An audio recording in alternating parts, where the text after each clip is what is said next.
بسم اللہ الرحمن الرحیم۔ السلام علیکم۔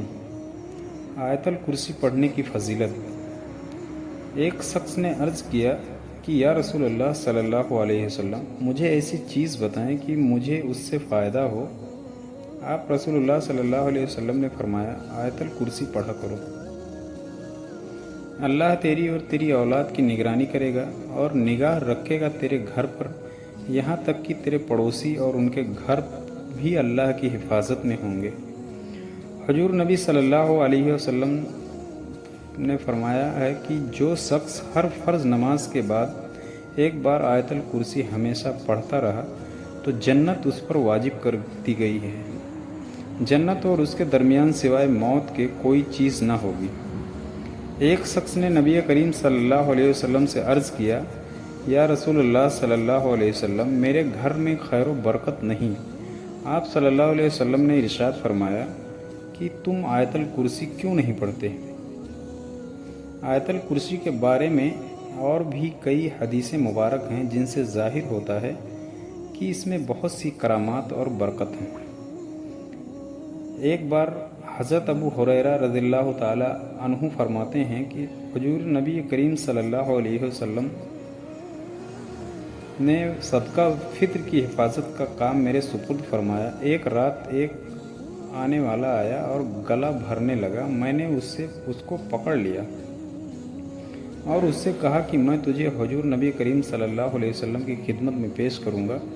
تو وہ کہنے لگا کہ میں محتاج ہوں اور عائل دار ہوں، سخت ضرورت مند ہوں، اس لیے میں نے اسے چھوڑ دیا۔ جب صبح ہوئی تو حضور نبی کریم صلی اللہ علیہ وسلم نے فرمایا کہ ابو ہریرہ، تمہارے رات کے قیدی کا کیا ہوا؟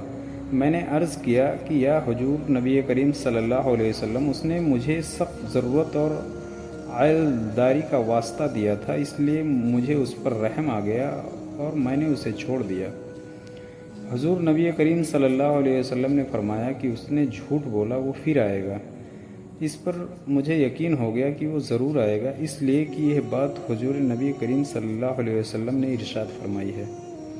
میں رات کے وقت اس کا انتظار کرنے لگا کہ اسی وقت وہ آ گیا جس وقت وہ کل آیا تھا اور گلا بھرنے لگا۔ میں نے اس کو پکڑ لیا اور کہا کہ تجھے حضور نبی کریم صلی اللہ علیہ وسلم کی خدمت میں پیش کروں گا۔ وہ کہنے لگا کہ مجھے چھوڑ دو، میں محتاج ہوں اور عائل دار ہوں، اب نہیں آؤں گا۔ مجھے پھر اس پر رحم آ گیا اور میں نے اسے چھوڑ دیا۔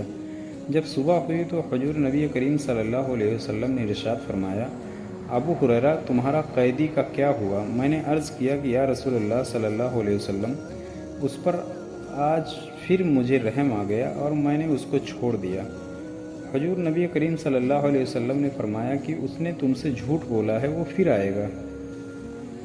میں اس کے انتظار میں تھا اور وہ پھر آ گیا اور گلالہ بھرنا شروع کر دیا۔ بس میں نے اسے پکڑ لیا اور کہا کہ آج تو میں تمہیں نہیں چھوڑوں گا اور حضور نبی کریم صلی اللہ علیہ وسلم کے پاس تمہیں ضرور لے کے جاؤں گا۔ وہ بولا، تم مجھے چھوڑ دو، میں تمہیں ایسے چند کلمات سکھاتا ہوں جن کے پڑھنے سے اللہ تعالیٰ تمہیں نفع دے گا۔ وہ یہ کہ جب تم سونے لگو تو آیت الکرسی پڑھ کر سویا کرو، اس سے اللہ تعالیٰ تمہاری حفاظت فرمائے گا۔ صبح تک یہ آیت تمہاری اللہ تعالیٰ کی طرف سے نگہبان ہوگی اور شیطان تمہارے نزدیک نہیں آ سکے گا۔ چنانچہ میں نے اسے چھوڑ دیا۔ جب صبح حضور نبی کریم صلی اللہ علیہ وسلم کی خدمت میں حاضر ہوا تو حضور نبی کریم صلی اللہ علیہ وسلم نے فرمایا کہ ابو ہریرہ، تمہارے قیدی کا کیا ہوا؟ میں نے عرض کیا، رسول اللہ صلی اللہ علیہ وسلم، اس نے مجھے چند کلمات سکھائے جن سے اللہ تعالیٰ نفع دے گا۔ حضور سرور کائنات رسول اللہ صلی اللہ علیہ وسلم نے فرمایا کہ ابو ہریرہ، اس نے آیت الکرسی پڑھ کر سونے والی بات سچ کہی، حالانکہ وہ خود بڑا جھوٹا ہے۔ کیا تم جانتے ہو کہ وہ 3 رات تک روزانہ آنے والا چور کون ہے؟ میں نے عرض کیا، حضور نبی کریم صلی اللہ علیہ وسلم، میں نہیں چاہتا ہوں کہ رسول اللہ صلی اللہ علیہ وسلم نے فرمایا کہ وہ شیطان تھا۔ حضرت علی کا ارشاد ہے کہ حضور نبی کریم صلی اللہ علیہ وسلم نے ارشاد فرمایا کہ جس گھر میں آیت الکرسی پڑھی جاتی ہے، شیطان بھاگ جاتا ہے اور 3 دن تک اس گھر میں داخل نہیں ہوتا اور 40 دن تک اس مکان پر سحر کا اثر نہیں ہو سکتا۔ حضور نبی کریم صلی اللہ علیہ وسلم نے فرمایا کہ جو کوئی رات کو سوتے وقت آیت الکرسی پڑھتا ہے اللہ تعالیٰ اس کی حفاظت کے لیے 2 فرشتے مقرر فرما دیتا ہے جو صبح تک اس کی حفاظت کرتے ہیں۔ بزرگان دین نے بھی آیت الکرسی کو اپنے خواص، برکات اور اثرات کے اعتبار سے نہایت افضل و اشرف قرار دیا ہے۔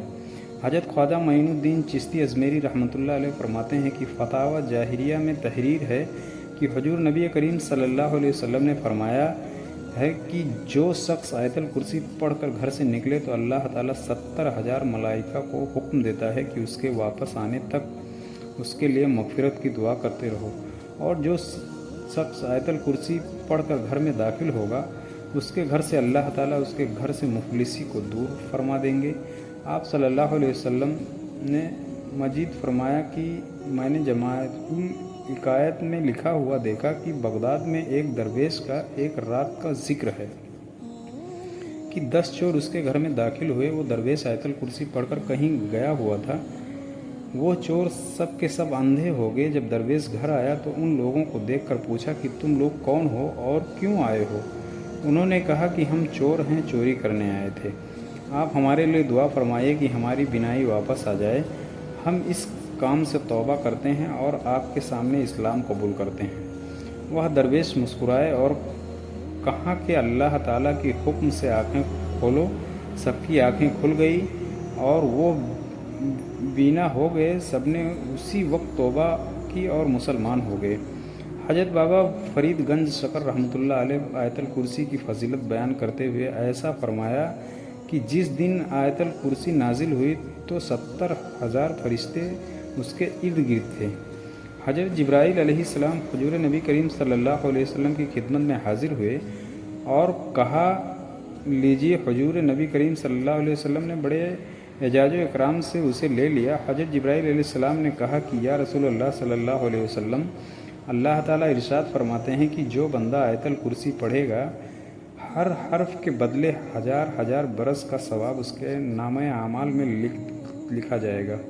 70,000 فرشتے جو کرسی کے ارد گرد ہیں آیت الکرسی کا ثواب اس کے نام لکھتے ہیں اور وہ شخص اللہ تعالیٰ کے مقربین میں شامل کیا جاتا ہے۔